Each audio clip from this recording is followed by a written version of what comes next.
This week on the Dirt Head Shed, it's time to get this Jeep truck thing finished up and ready for the Unreal Adventure. I got a lot to do.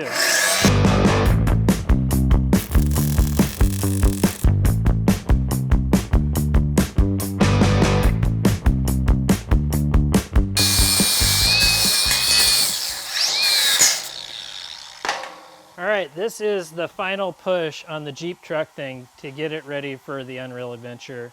It kind of seemed like a small project to start, but it is blown apart, as you can see. I basically have a week to get this thing finished up. I'm calling in some friends. I'm doing a bunch of work on my own. I got cameraman helping keep this place clean. Like, it's a zoo in here. But parts are actually coming off the floor, going on the rig. We're gonna button up a whole bunch of stuff, and hopefully by the end of this week, this thing looks the part, wheels the part, and is ready to go drive like 1,600 miles to the start of this trip. We'll see. We'll see how it goes. Oh, it's chaos. It's chaos.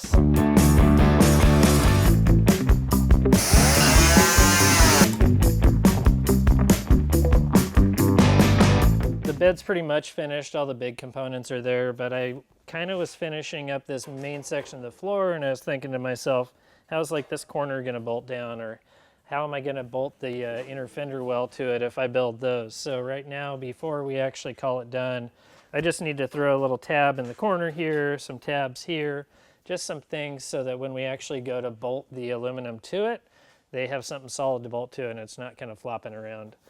Not a big project, but it's like one of those kind of time-consuming little ones that you always forget about towards the end of a build.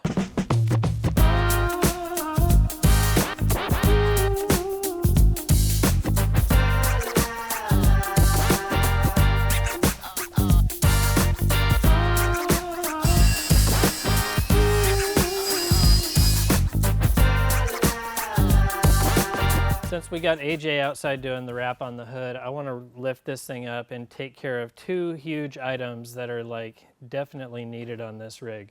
The power steering pump, from what I understand, is wasted because back on UA 2020, I believe Clifton was driving this thing and he like took out a hydraulic line and it ran the pump out of oil, and when I got it, it had like zero power steering whatsoever. So I got a new pump for it.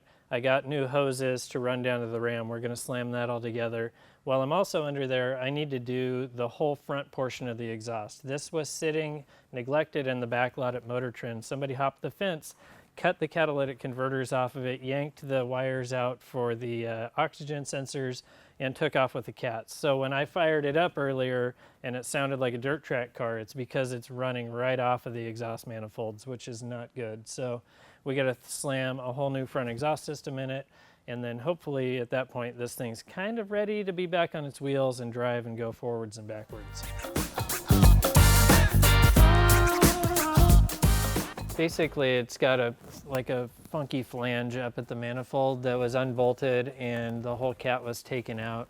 I should be able to bolt those cats in that I bought for it that just, in theory, will just bolt right in place of the factory stuff. We'll see.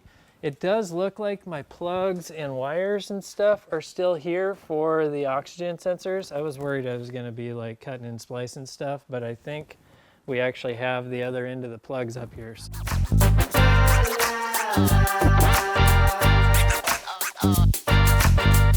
Heckin' starving. Mandatory peanut session. Sessions like your yoga? These are just sort of my me time. It's time to refresh. Hit the buy it now button on these Hampton Farms peanuts, salted originals. So good. I have 13 extensions hooked together to try and get over this cross member to get over to that flange, and it's actually working. Come on, bolt. I hear it. I got it. Hands on it.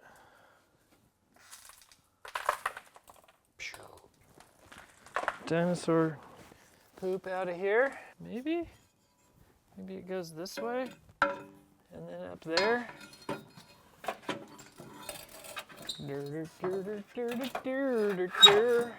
What the heck, man? This exhaust is so wiggity whack. Did it just fit? Totally torqued. Torqued out. I have the cat installed. The cat is installed. This upper portion is actually like in there where it's supposed to be. Now I just have to figure out how to like attach it to the lower down there part of the stuff.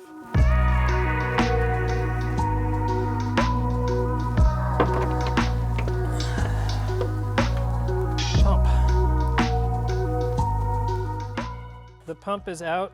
This one is just a standard like TC pump, which is pretty common right now in rock crawler world.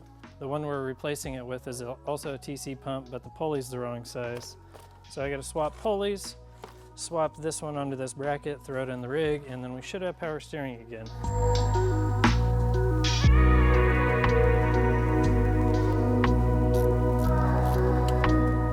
The thing has power steering pump in it now, the coilovers are in. I even put limit straps and bump stops in it. This thing should be dialed. I wanna fire it up and see if the exhaust works and the steering works. Last time I fired this thing up, it sounded like a dirt track car that was like underwater.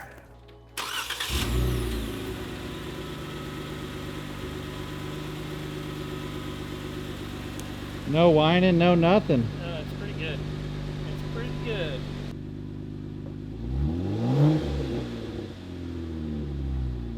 Ugh. I do still have like some power steering hoses to fix on the front, but I really need to get onto the rear suspension and do some of the heavy fab work first. I feel like I can do hoses at the last minute. This thing has had tons of fab work over the years. This is actually a whole front frame clip from another JK. The first go around, it had a whole front rear suspension. It had rear steer, it had this frontwards backwards thing, and it was actually built really well. So it's kind of neat. When I first got this Jeep, I thought I was gonna have to like redo the back half, but this is totally good quality and square enough, and like it can all stay put. But I do wanna chop off these spring bucket towers and the old shock mount and get a spot for the coilovers to mount. It's kind of neat. If you look in here, Luke over at Hazard Fab had built this like pretty wild cross member setup for this 3-link suspension that they did. It's just got a single upper bar, which is neat. It's got a track bar, and then it's got some custom lowers. So all in all, this is really a good starting point. Like this rear suspension actually will allow for more movement than the front one does because it's like pretty long arms and fabricated really well. So let's go ahead and get these springs out, the shocks out, cut these towers off, and then we can kind of start seeing like how much travel we can get out of it and if those coilovers I got from Skyjacker are gonna work right, which I think we should be able to make them work pretty easily.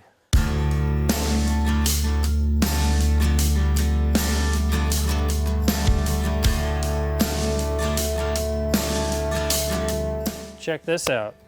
I have some, these are shock towers or coilover towers that were on Mas Grande from back in the day before it was airbagged. I had these on the front of Mas Grande as a shock tower.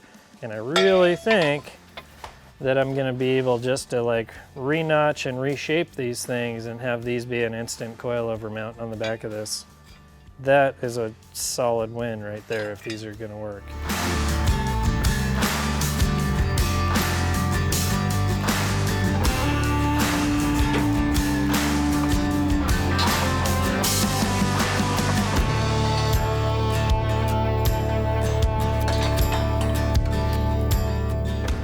I'm just going to drag out the torch for cutting these brackets off. I really don't like using a plasma cutter on chassis of vehicles. I kind of only use the plasma cutter for cutting clean plate on the bench.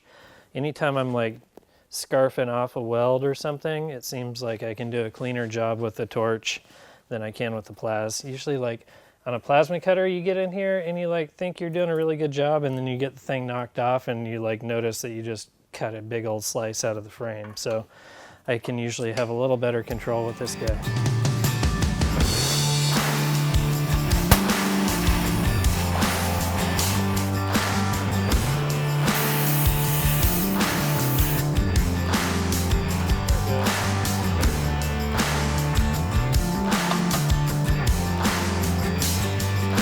Extra fancy today, no peanuts.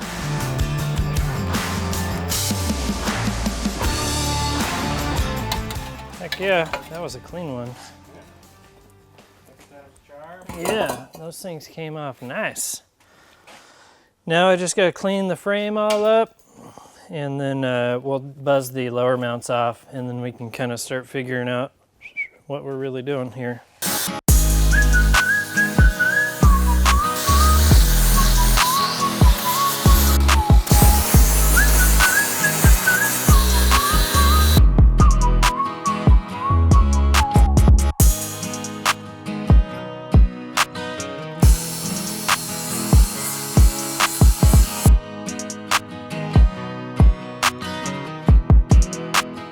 The frame's all torched off and cleaned, and the pads are off the axle, so this is kind of like the starting point for the rear suspension now. It has a bunch of good stuff going for it, like has this really strong cross member that Luke had built when they did this build originally. And the fact that it has a front frame clip in the back is actually pretty cool. On a JK normally, the frame rail is so wide back here that you have a really hard time putting coilovers outboard. So if you see like a stock JK, they usually have like these coilovers that are like tilted in and leaned way back, and it's not really optimum for if you're really trying to get the wheel travel. Right now, I have this opportunity to put the shocks right on top of the axle, outboard of the frame, and it should be pretty straightforward. I'm gonna lower it down and figure out my like bump stop zone. I'll raise it up, figure out how far it can droop, and then we'll start mounting some coilovers. So the old setup with the bump stops hitting was 6.5 inches from the top of the axle to the bottom of the frame. So we're gonna kind of use that as our starting point. That should be bottomed out, but not crashing into things. Now we're gonna go up and see what a like comfortable extended height is. 17.5.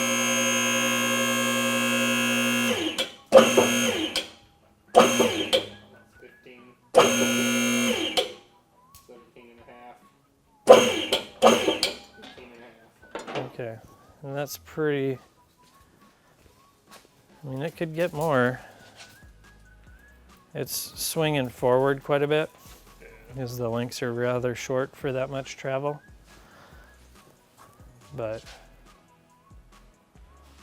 that's, let's see where this thing rides. This thing has like the ability to have probably 13 or 14 inches of wheel travel. This shock itself is a 10-inch travel shock. I know Skyjacker makes a 12-inch travel one of these because that's what we actually have in the front of the rig. So I'm gonna go ahead and build the towers so that they'll fit a 12-inch shock. Right now we're gonna slam it in here with a 10, but I wanna be able to like get more travel out of it later on. So I'm gonna probably get on the horn tomorrow and see what it would take to swap these out and get some 12s, or even if it's something that we have to finish up like after the trip, it wouldn't be like the end of the world. So I'm gonna go ahead and start mocking up those towers that we got, dig through my pile of parts and see if I have some lower mounts and see what we can come up with tonight. It's pretty rad. It came together quick, really. I ran over to my tab file cabinet and I had these lower shock mounts that just happened to go like right there. I want to try and get the shock kind of outboard on the axle. It'll make it a little bit more stable. And then if I take this tower that I have that was left over from Mas Grande, basically the 12-inch travel coilover is like 18.5, 19 inches long, and right now, lean it out towards me a little, right there is 19. So if I just like welded these things in place right where they're at, it seems like the shocks and everything would be totally happy and we'd get 12 inches of travel. The only downside that I see right now is how high this is actually going into the bed floor, and if I actually have room for that 40 still to fit with the shock tower poking up that much. There's really nothing I can do about that right now, but it's a concern. This is pretty rad though. It's like we're like 1 minute into this rear suspension and it's like 80% of the way good. It's really falling together pretty good. It's amazing, really. So I'm gonna make a little Basically, I'm going to make a mock-up shock out of this piece of angle iron. That way when I weld these brackets in, they're like perpendicular to each other. No, parallel. They need to be in line with each other. So I'm going to make a mock-up shock. That'll help us get everything in line at ride height and make sure the shocks are in the right spot and not binding. This is rad. All right, we went to the drawing board like 3 times, and now the current plan, I'm going to use the tins on the back of it, the springs and shocks that they sent with the kit. I have springs that are like the right weight for this rig and everything. So I'm going to go ahead and use those. I'm going to drop these towers down just a little bit. And that's actually going to help with bed clearance. I'm building this thing so that it has a usable trail bed. And if I can like drop these down and have a little more cargo room, that'll be good. It'll also keep me from having to build a brace between the two. If these things are welded in strong and I've got these 2 cross members here and this cross member here, like this is totally strong enough to support the weight of the rig. So I'm going to go ahead and figure out my height to drop these down. We'll get it all like chopped and fitted really well, and then we're just going to burn these in, and we should have coilovers on this thing tonight, which is nuts because it's like we've only been working on it for like an hour and a half now. So rad.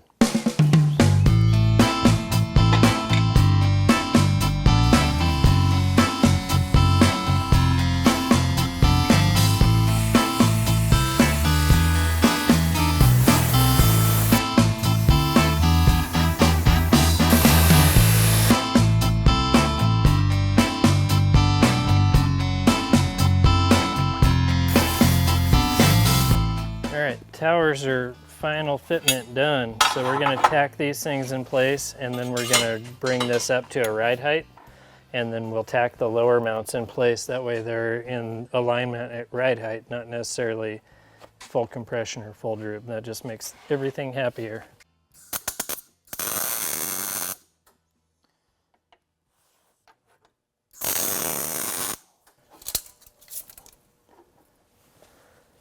$68.2.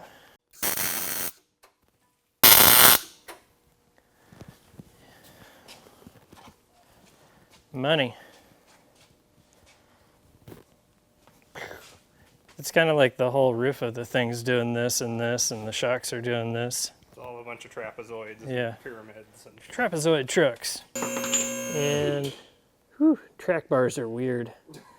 That's so weird. I'm setting the lower shock mount right now, and I'm just trying to get the lean on the lower one. That way at ride height, it's got like a heim joint or a bushing in it, and I want those to be super neutral at ride height so that when it's like at full compression, they can get a little weird, and at full droop, they can get a little weird. But at ride height, you want everything pretty much straight and like in its neutral position.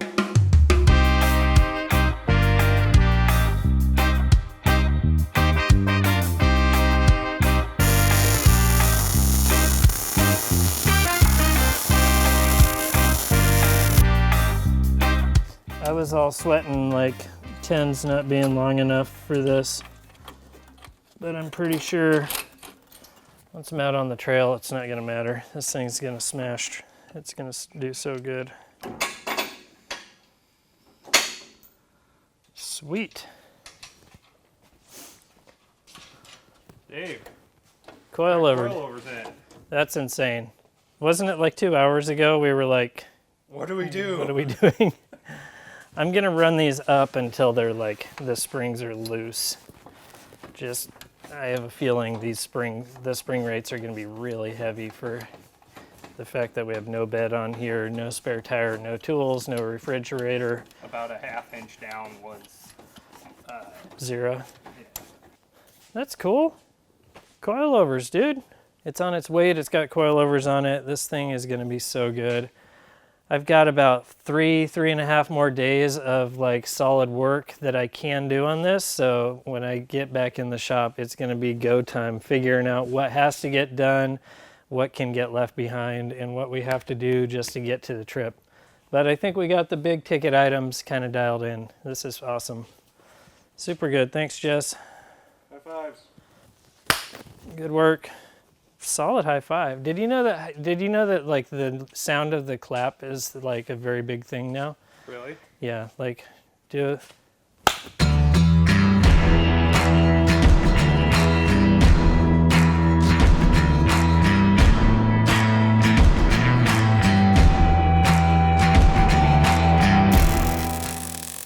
All right, I'm back in the shop. I was out of town for a week and now I'm like way behind, but I did come out here. I cranked out on the bed. I got some more of the finish work done, primed the inside of it, and now I can finally do that seam sealing. I was talking about that before, basically trying to not have like water traps on the inside of the bed here.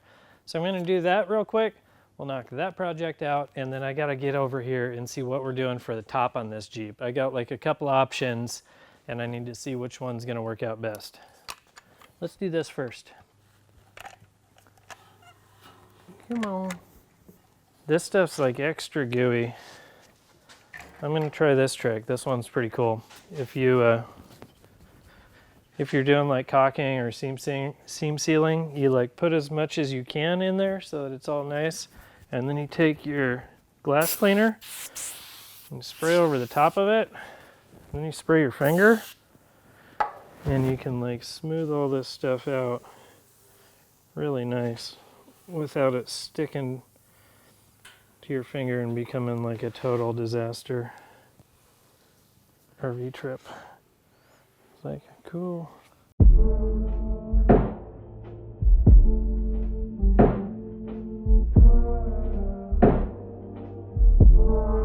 The seam sealer's on here. I need to let this dry for a little bit before I start doing other body work. So right now I want to go grab this top that I got for this thing. It's a Bestop Sunrider. It takes place of the Freedom tops on a JK, but this Jeep doesn't really have like a stock top. It has all that fabricated Targa bar. So I need to unbox that, throw it up there, see if it's going to be a huge problem or not. I do have a backup plan if that one doesn't work. Let's go see. Oh yeah, we got tires. I got everything piling up. This is pretty rad. The Patagonia MT showed up while I was gone, and we got to slam those on some wheels. I'm not running the XTs, not at least until this winter. On UA, I got to run the mud tires. I'm running out of floor space quick. What is going on here?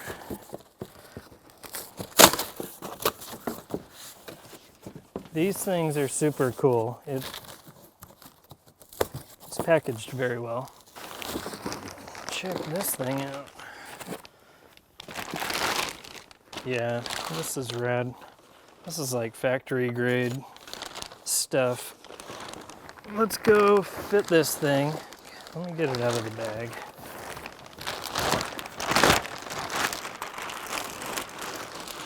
Dang. Oh, don't hit the Nissan. I'm running out of space. Imagine there were instructions I should have read, but I didn't. Let's see how this thing is gonna lay out. This thing is awesome, and I will probably throw it on here at some point, but right now I don't know that I actually have time to do all the body work that I'm gonna need to do in order to like integrate this thing into this chopped up Jeep. I do have another option as far as just a bikini top goes, and that's just as basic as it gets. And it actually should be long enough that it drapes down the back. And if I don't have a back window in here, it should keep like some rain and stuff off my back. Seems like every time I'm driving through Montana and Utah and Idaho, I end up getting rained on. And it would be nice to be able to drive this thing down there and not get drenched. This thing is rad though. I don't know that I got the time. I got 4 days to finish this whole Jeep, and I don't know that this is the elephant that I want to battle right now.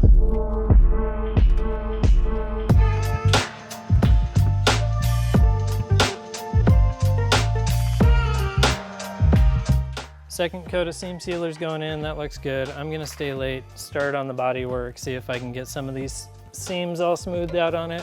Tomorrow we gotta get this thing primered and maybe in paint, we'll see.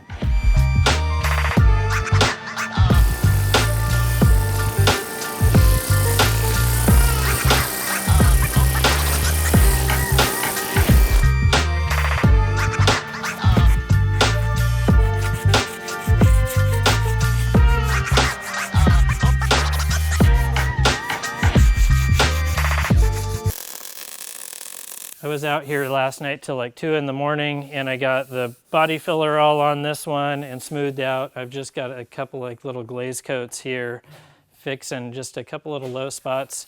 But this one is probably only like an hour away from being ready for paint, which is kind of cool. The other side, I basically have to do the whole job, but it's coming together. It's kind of neat seeing it all, not just a pile of tubing on the shelf.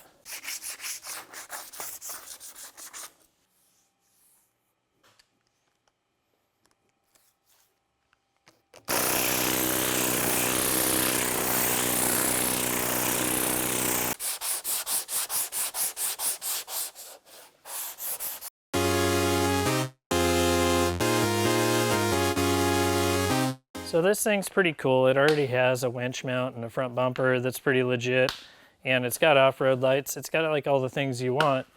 It doesn't have a winch because it got stolen while this thing was in storage, and luckily I've got a spare winch laying around.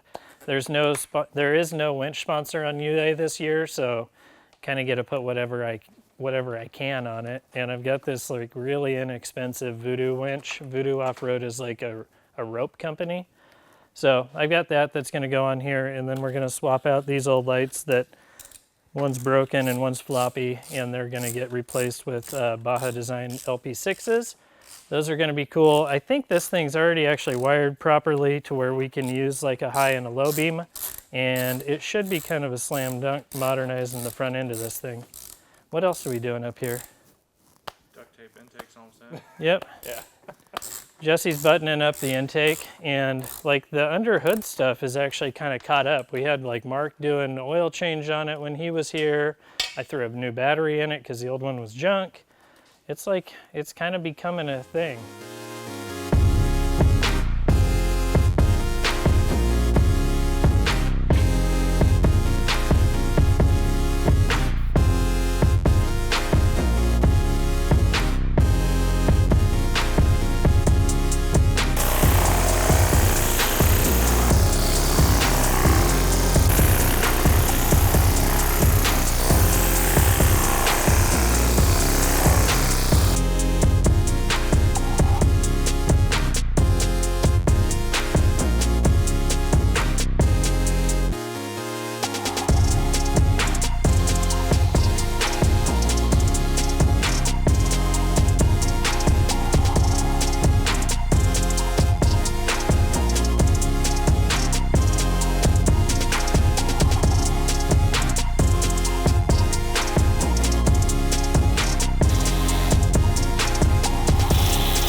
Jesse's over there mounting up these Patagonia MT. These are Milestar tire, and they're actually like a black label, which is sort of their sticky competition tire, which should be good. I've used them on, I actually used them on Louis Vuitton last year, and the thing got great traction. Mounting them up to a TerraFlex beadlock wheel, which is really neat because it has this air down valve that's built into it, so you can like crack the valve and the air down to a set pressure, and then you just sort of like come back, turn the valve off, and you're all aired down. So it's really a neat wheel set and tires on this thing. I'm a little worried though, because this Jeep has never had bigger than 38s on it, and it's got like 488 gears, and we're about to cram 40s on it. So it might be a little bit underpowered, but that's sort of what I'm used to. I usually drive a Mazda. It's looking good. He's been hustling, trying to do the tires mostly on the ground. Beadlocks are kind of a challenge. They're easy to get on. If you're like doing beadlocks at home, you can do them pretty easy getting them on. You don't have to have a bead breaker or nothing. And you basically just set them up on a bucket or another wheel, and you kind of work around it. You can get them started by hand and then work the other bead on with the beadlock ring. So it's pretty neat. They seem really complicated, but we always end up doing them on the floor with hand tools. AJ hustled out the primer on both sides of the bed. The, I guess, passenger side has 2 coats on it right now. The driver's side just has 1. He's going to go and DA it down. It's got a guide coat on it, so it should show where all the imperfections are. So you guys at home, don't look too close, because I didn't do a very good job.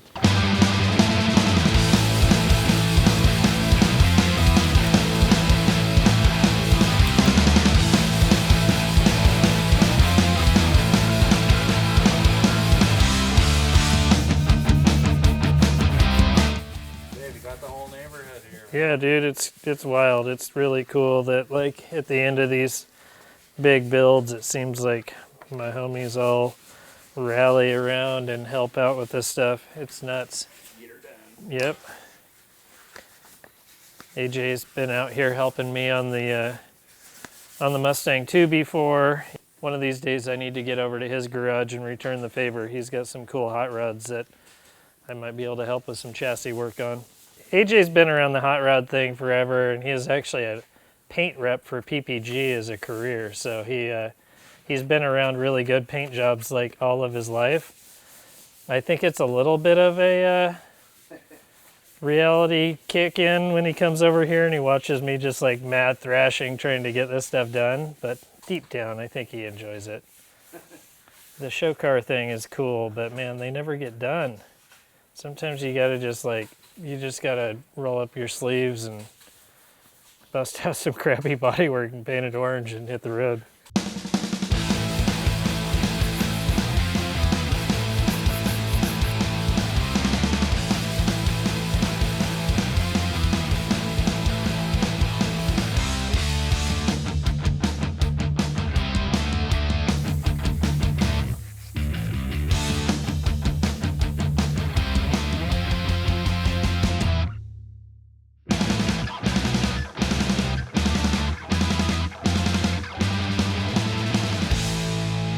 The bed's all orange. We got clear to shoot on it, but it's getting late, so we're gonna like shut the doors down and kind of do that on the down low. Tomorrow I'm gonna get in here and kind of finish blacking out stuff on the back of the Jeep itself, and then we'll probably get some of the black painted on the inside of the bed. I really want like the bottom sides of stuff that are hard to get at to be painted black before it goes on here, because I don't want to be chasing rust too bad later on. But pretty crazy like how much has happened in one day. It's like really coming together. We'll see you guys in the morning.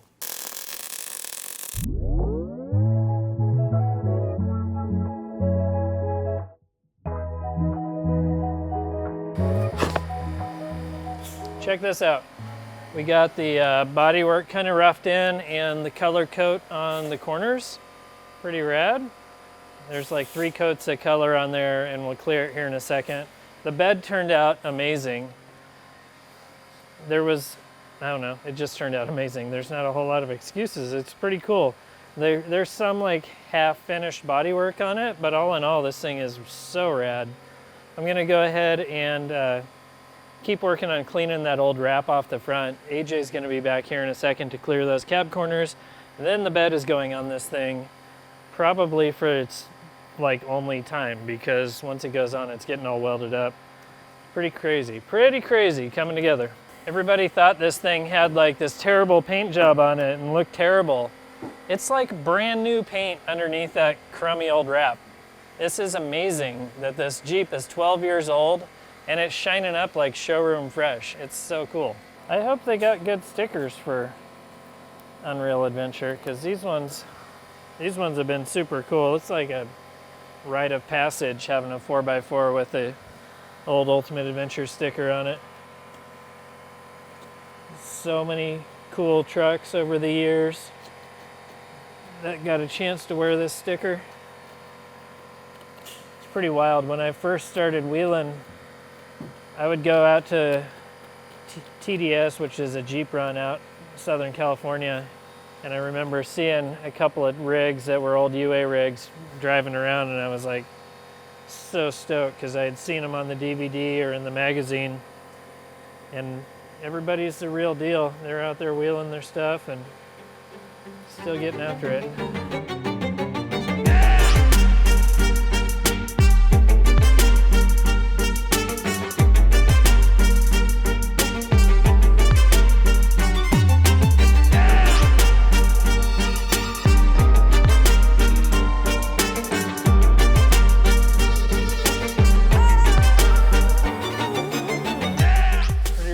AJ brought the doors back from painting them at his house. This thing's all about to come together and become a rad new rig.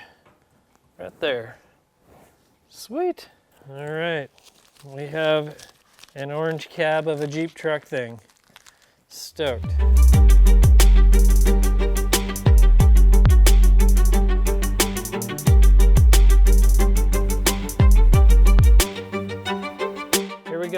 bed's going on for the first time. I know that I have some trimming to get around these coilover towers, but I gotta get up there and see exactly how much. We gotta go your way a bunch and around that brake line and forward a bunch.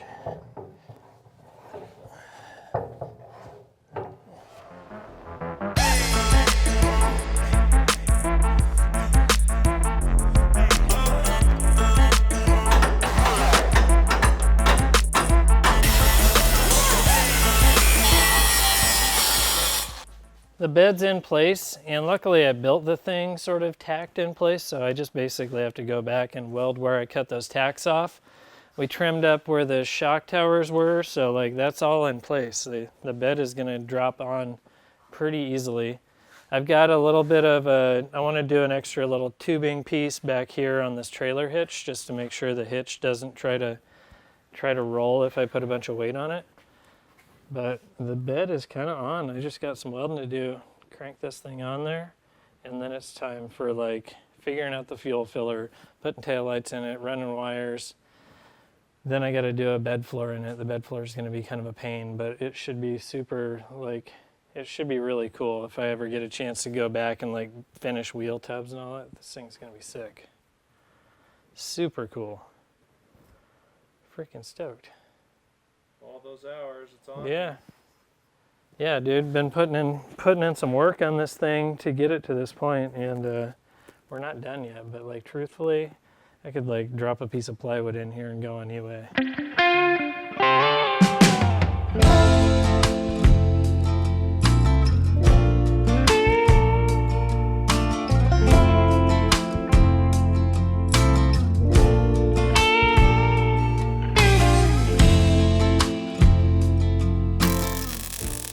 Is it Thursday? Today's Thursday. All right, it's Thursday. UA starts check-in is on Saturday, and I am 1,540 miles away from the start. I've got a lot of work to do to get this thing done today and hit the road if possible tonight. It's going to be a struggle bus regardless, but I kind of need to make some miles tonight if things go well. So we buttoned up brakes last night. That stuff's all dialed. Jesse cranked out on a bunch of stuff as well, like I think he threw the drive shaft in and started working on rocker panels and stuff like that. Today I've got to build a whole bed floor, wire the taillights, paint the back of this stuff, and kind of get a little bit of fab work repaired on this suspension system. So it's a lot to do, but we're actually reeling it in, and I think we're going to be good.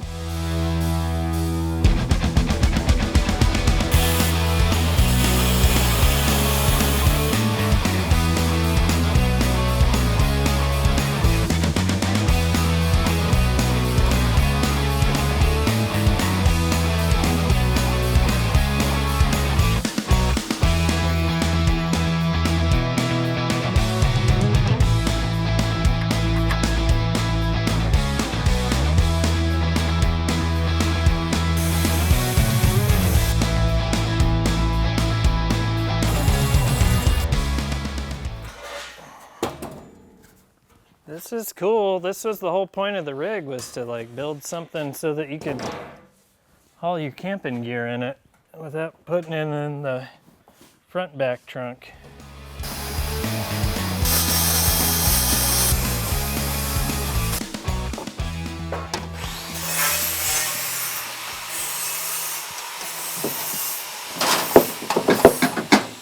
Look at that.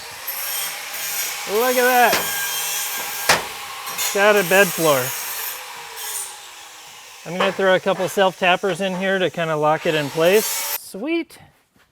Dude, look at that. Rad. Freaking cool.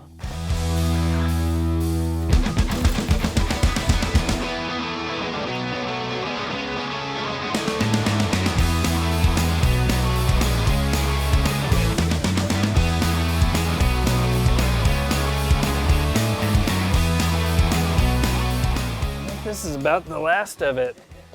We're getting close. These are the Element 4x4 doors from Bestop. It's like a tube door with a metal skin.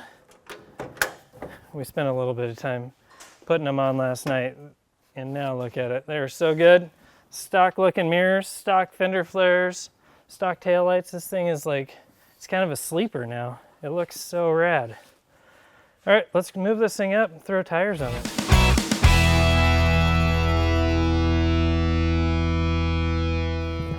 Oh, they fit. That's a bonus. This is the first time the wheels are actually on at all. So good. These are Terraflex beadlocks and Milestar Patagonia MTs, 40-inch stickies. Stoked. I'm about to go put a bunch of miles on this thing, and I'll bet you it's gonna be awesome. I think that's it. The Jeep truck thing's all the way together. It's ready to go on Unreal Adventure. I couldn't have done this build if it wasn't for friends and buddies and help along the way.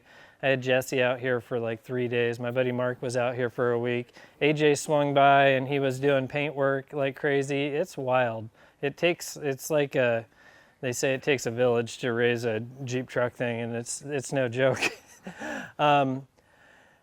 Yeah, this is sort of just the beginning of the adventures though. Like the build is one thing, but like getting to go out there and use this next week is gonna be insane. I've got a big drive ahead of me to get to the start of the trip.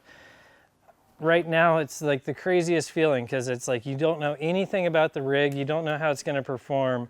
By the end of the trip, it's gonna be like an old pair of shoes. We're just gonna be old buddies and I'll know all the little problems about it. I can't wait. Thank you guys so much for watching. That's it for this Dirthead Shed. I gotta go pack some bags.